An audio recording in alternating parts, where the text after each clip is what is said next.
Subscribe now and press the bell icon. Hello friends, कैसे हैं आप सभी। तो देखिएगा, आज हम चर्चा करने वाले हैं, देखो रीट परीक्षा से संबंधित अपन चर्चा करने वाले, वो भी संस्कृत विषय में। किसमें? संस्कृत के विषय में हम चर्चा करने वाले हैं। आपकी जो संस्कृत की वैकेंसी निकली हुई है उसके आपके जो 1 जुलाई से और आपके 20 यानी कि जुलाई तक जो आपके फॉर्म डाले उनको ऊपर हम विशेषकर बात करेंगे। मेरे पास लगातार विद्यार्थियों में मैसेज आ रहे थे, तो इसको लेकर हम इस वीडियो में चर्चा करने वाले हैं। वैसे आपने थंबनेल को देख लिया होगा। आज जो जितनी भी आपकी समस्याएं संस्कृत भाग से लेकर मैं सभी को आपको इसमें क्लियर करने वाला हूँ। जितनी भी समस्याएं और जो विद्यार्थी लगातार एसएमएस और कॉल मेरे पास कर रहे हैं उन सभी को बता दूंगा कि प्लीज़ एक बार इस वीडियो को अवश्य देखें, क्योंकि इस वीडियो में जो भी आपकी जितने भी प्रॉब्लम्स थी मैं आपको सभी का इसमें सामना करने वाला हूँ, सभी को आपको आंसर देने वाला हूँ सभी क्वेश्चनों के, क्योंकि मैंने सभी क्वेश्चनों को अच्छे से सुना है। आपके जितने भी तरह के क्वेश्चन थे मेरे पास लगातार एसएमएस आ रहे थे। अब मैं सभी क्वेश्चनों को यहाँ पर आपको बताऊंगा कि आपकी क्या क्या परिस्थिति थी और क्या इनका समाधान है, ठीक है ना। तो प्लीज़ साथियों वीडियो को पूरा देखिएगा। वीडियो आपका 15 से 20 मिनट का हो सकता है, लेकिन वीडियो कंप्लीट देखिएगा, क्योंकि जब तक आप वीडियो कंप्लीट नहीं देखोगे तब तक आपको हर एक समस्या का समाधान नहीं पता चलेगा। आपकी 10 से 12 समस्या थी, मैं उनको अच्छे से क्लियर करने वाला हूँ यहाँ पर, ठीक है ना। तो वीडियो को प्लीज़ कंप्लीट देखा करो, स्किप बिल्कुल भी मत किया करो। जब आप स्किप कर लेते हो तो आप वीडियो को नहीं देख पाते हो, फिर आप वापस मेरे पास कॉल और एसएमएस करते हो, सर इसका आंसर क्या होगा, इसका मतलब क्या है, ये चीज़ बता दो। मैं आपको यहाँ पर सारी डाउट्स आपके क्लियर करने वाला हूँ इस भर्ती संबंधित। जो आपके संस्कृत बाकी जो वैकेंसी आई पड़ी है, जो आपकी 272 पद है, उनसे संबंधित जो आपके जितने भी कन्फ्यूजन में सभी इसी वीडियो में क्लियर कर दूंगा। तो प्लीज़ साथियों वीडियो बन रही है, अंत तक बने रहिएगा और जितना हो सके इस वीडियो को शेयर कर दीजिए, जिससे सभी विद्यार्थियों के पास ये वीडियो पहुंच जाए।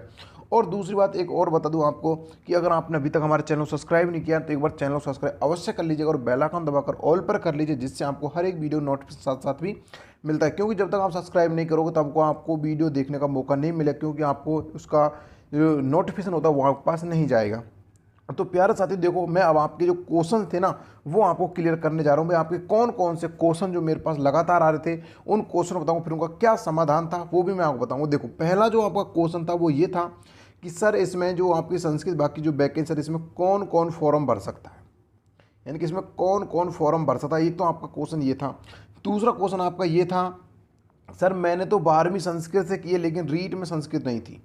12वीं संस्कृत से किए लेकिन रीट में संस्कृत नहीं थी। एक ये कहता है, किसी का ये क्वेश्चन भी आ रहा था, सर मेरे पास कहीं भी संस्कृत नहीं है, क्या मैं भर सकता हूँ। और विद्यार्थी बोल रहे थे सर कि मेरे पास कहीं भी संस्कृत नहीं, क्या मैं इसमें भर सकता हूँ। एक और एक क्वेश्चन आपका लगातार ये भी मेरे पास आ रहा था कि सर मेरे पास सिर्फ रीट में ही संस्कृत थी, सिर्फ रीट में संस्कृत थी, क्या मैं भर सकता हूँ।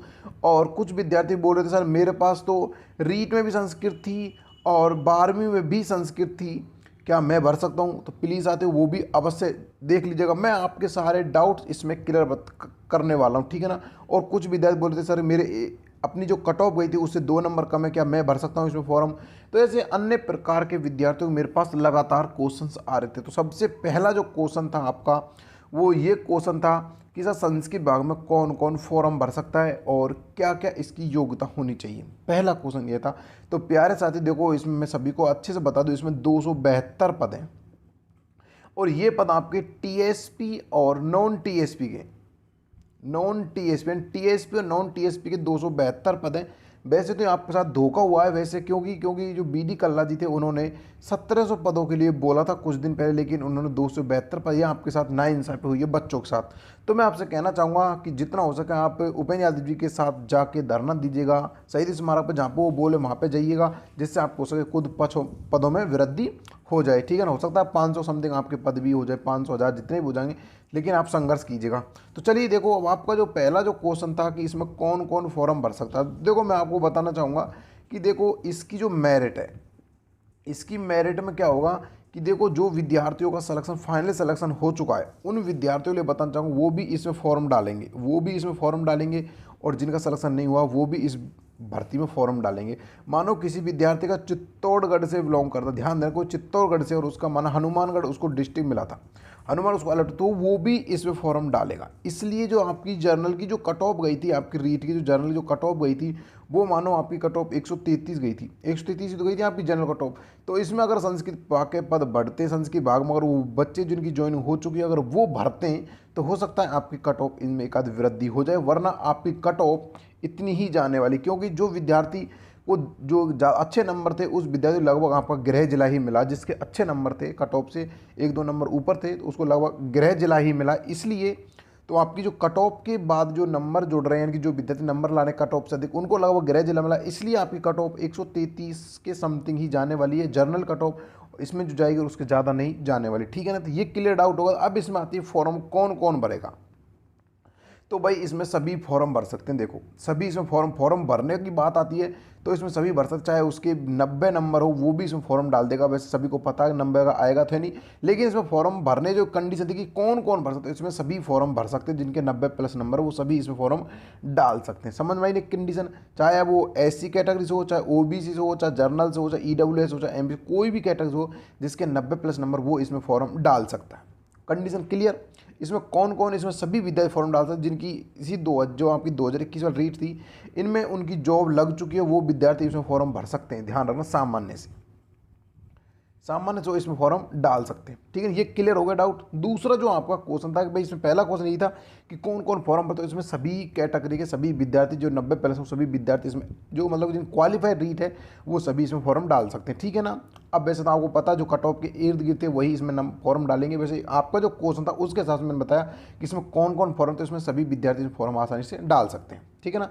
दूसरा क्वेश्चन ये था कि सर मेरे पास सिर्फ और सिर्फ रीट में ही सिर्फ मेरे पास तो वही संस्कृत थी ना, तो मेरे पास 12वीं क्लास में संस्कृत थी, मेरे पास सिर्फ रीट में ही संस्कृत थी, क्या सर मैं इसमें फॉर्म डाल सकता हूँ?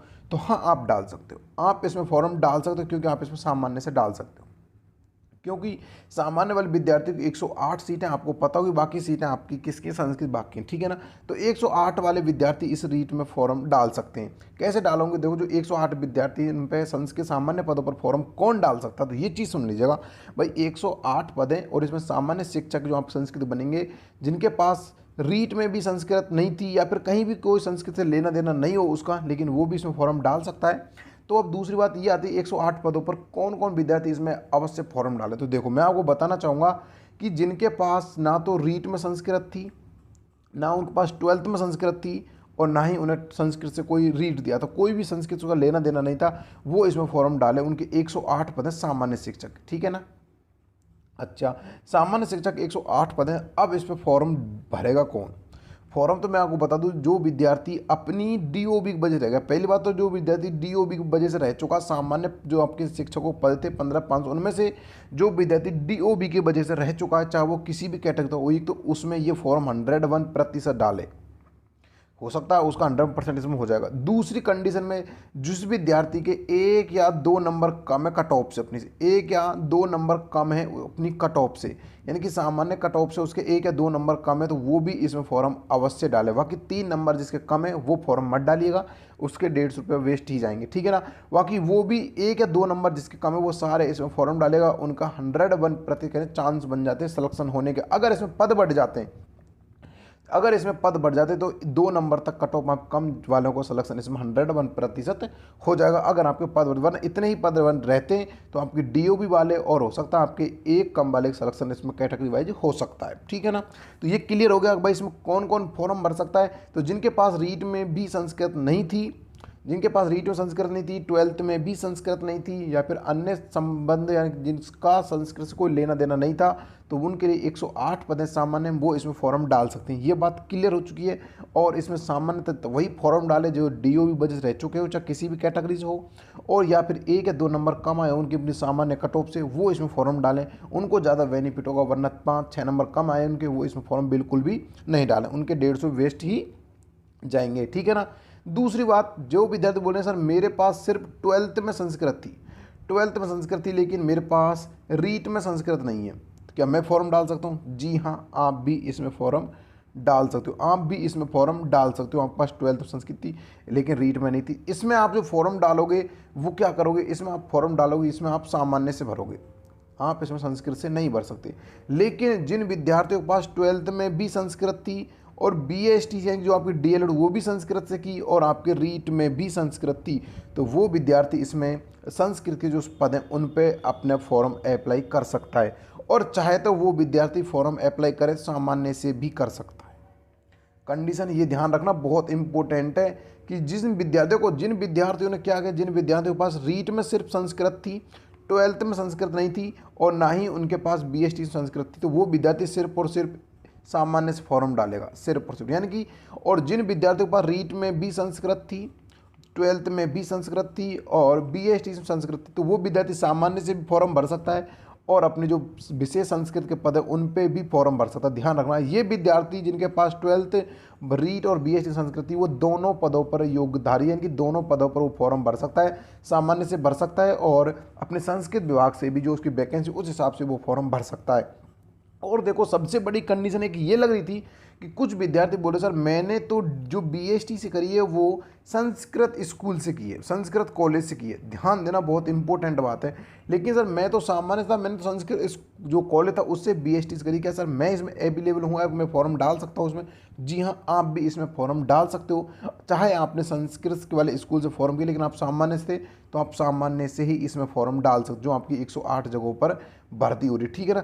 अब यही सारी कंडीशन आपके टीएसपी वालों के, क्योंकि टीएसपी वाले भी आप सोच रहे हैं हमारे को अलग नियम है, नहीं, आपके लिए कोई अलग नियम नहीं। जो आपके नॉन टीएसपी वाले विद्यार्थी हैं, जो विद्यार्थी नॉन टीएसपी वाले हैं, वही सेम आपके नियम टीएसपी वालों के साथ लगेंगे। ध्यान रखना, जो बातें मैं नॉन टीएसपी बताई थी वही सामान्य टीएसपी वालों को लगेंगी, ठीक है ना। ये कंडीशन क्लियर। और एक विद्यार्थी बोल रहे सर मैं बाहरी राज्य से हूँ, सर मैं बाहरी राज्य से हूँ, तो क्या सर मैं इसमें फॉर्म डाल सकता हूँ?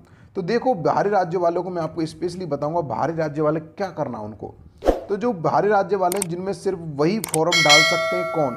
जिनके पास रीट में संस्कृत थी और जिन्होंने बीएसटीसी भी संस्कृत से की थी और जिनके पास 12th में भी संस्कृत थी, वो इसमें संस्कृत विभाग से वैकेंसी वाले पद में फॉर्म डाल सकते हैं। और जिनके पास, बाहरी राज्यों वाले बता रहा हूँ, जिनके पास संस्कृत नहीं थी तो वो विद्यार्थी सामान्य से पद में, जो सामान्य पद है उसमें ही फॉर्म डाल पाएंगे, वो डबल फॉर्म नहीं भर सकते। बाकी राजस्थान के जो विद्यार्थी, मूलतः राजस्थान के विद्यार्थी हैं, वो 2 फॉर्म भर सकते हैं, यानी कि संस्कृत में भी भर सकते हैं और सामान्य में भी भर सकते हैं।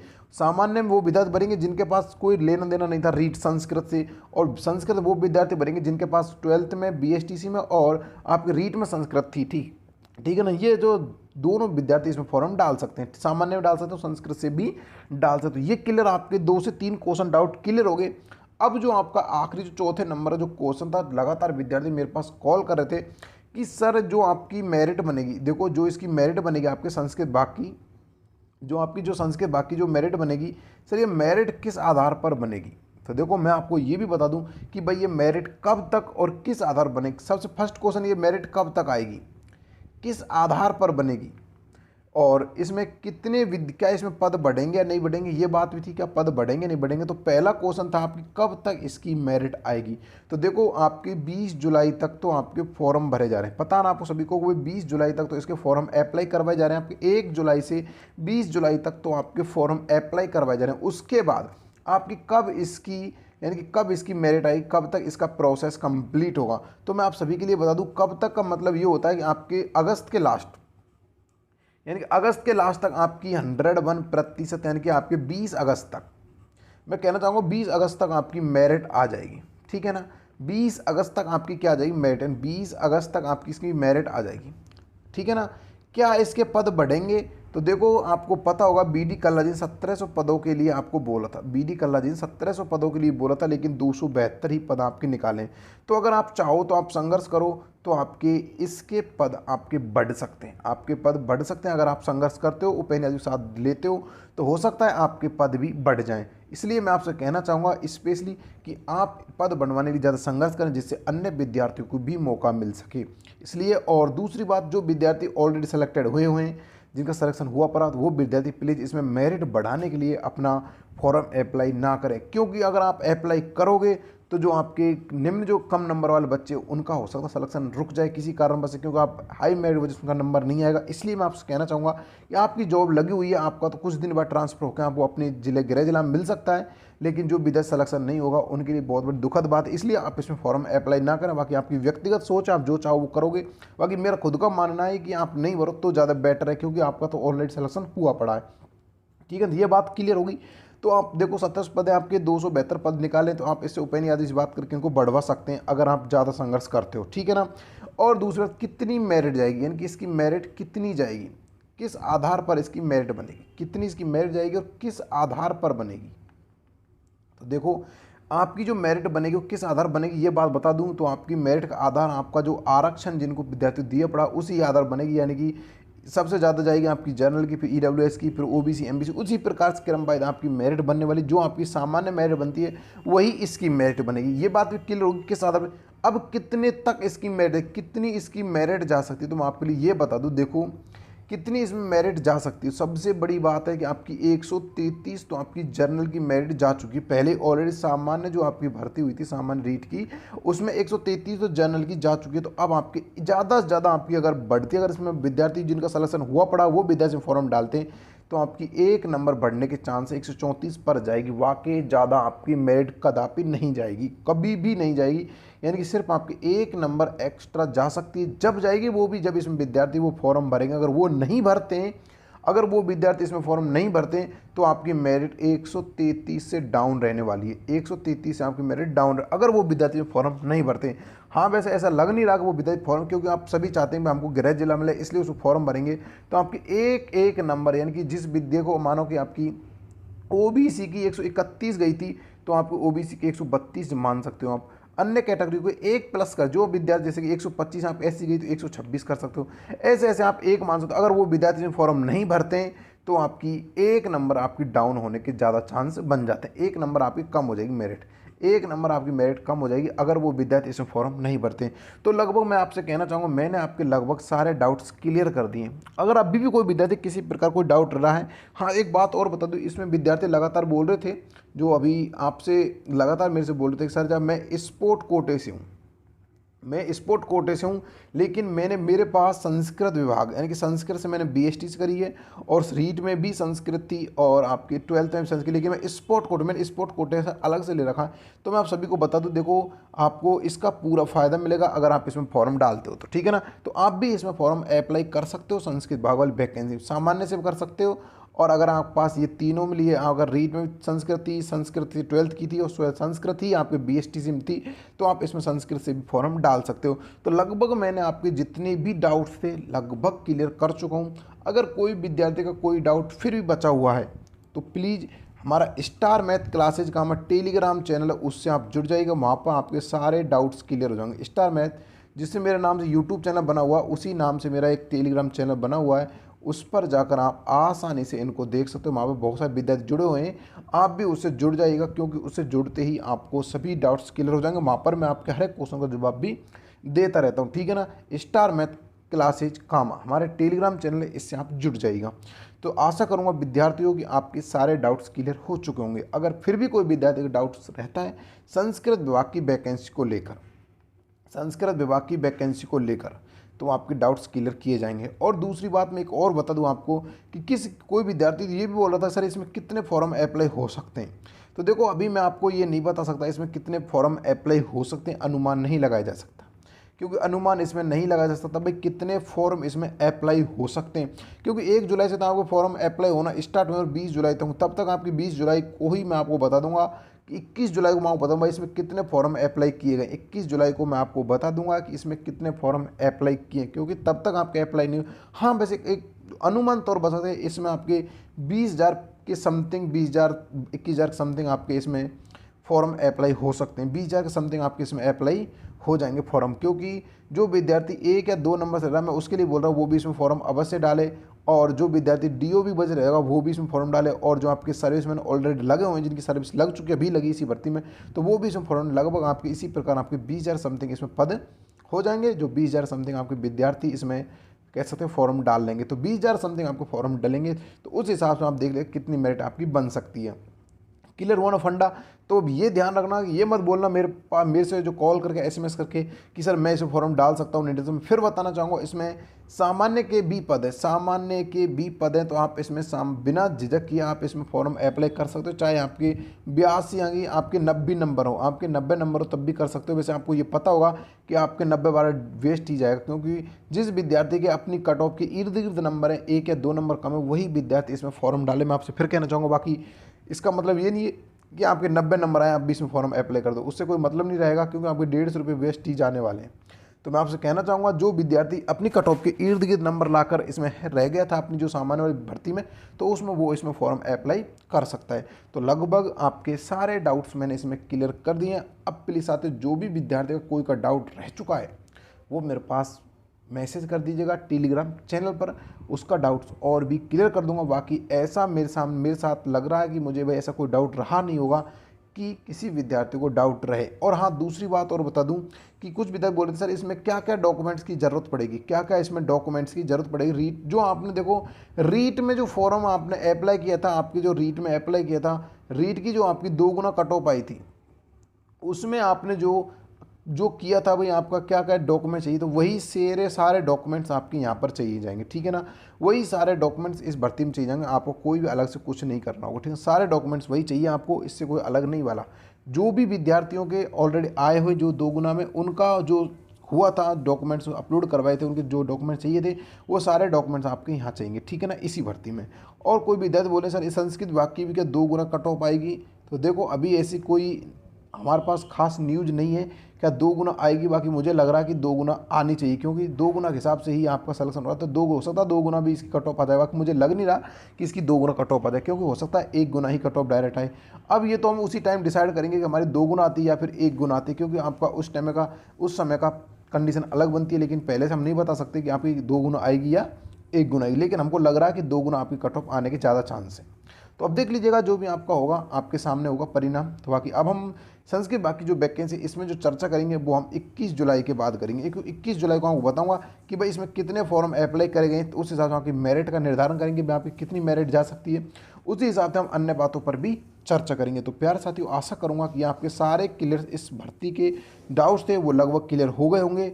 तो वीडियो को जितना हो सके शेयर कीजिएगा, जितना हो सके वीडियो को शेयर कीजिएगा। और अगर चैनल पर पहली बार आए हो तो एक बार चैनल को सब्सक्राइब भी अवश्य कर लीजिएगा और बेल आइकन दबाकर ऑल पर कर लीजिएगा, जिससे आपको हर एक वीडियो नोटिफिकेशन साथ साथ ही मिलता रहे। तो मैंने आपसे जैसे कहा था कि जब तक आपकी ज्वाइनिंग नहीं हो जाती तब तक आप इस चैनल से जुड़े रहेंगे, बाकी बाद आप इसको अनसब्सक्राइब भी कर सकते हो, क्योंकि जब तक आपकी ज्वाइनिंग नहीं हो जाती तब तक मैं आपको इसी वीडियो के माध्यम से या फिर इसी चैनल के माध्यम से छोटी से और बड़ी खबर तक सभी खबरें सबसे पहले और सटीक जानकारी देता हूँ। इसलिए आप इस चैनल से जुड़े रहिएगा और चैनल को सबसे इंपॉर्टेंट बात होती है बेल आइकन को ऑल पर कर ले, जिससे आपको वीडियो का नोटिफिकेशन साथ मिल सके और आप उसको देख सको।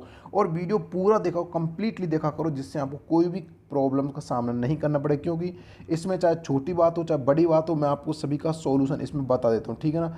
सभी का सॉल्यूशन मैं इसमें बता देता हूँ बड़े आसान शब्दों में। इसलिए आप इस चैनल से जुड़ रहिएगा और जितना हो सके इस चैनल को शेयर कीजिएगा, वीडियो को शेयर कीजिएगा। तो प्यारे साथियों, मिलते हैं बहुत जल्द किसी ऐसी और वीडियो में। तब तक दोस्तों, जय हिंद, जय भारत, धन्यवाद।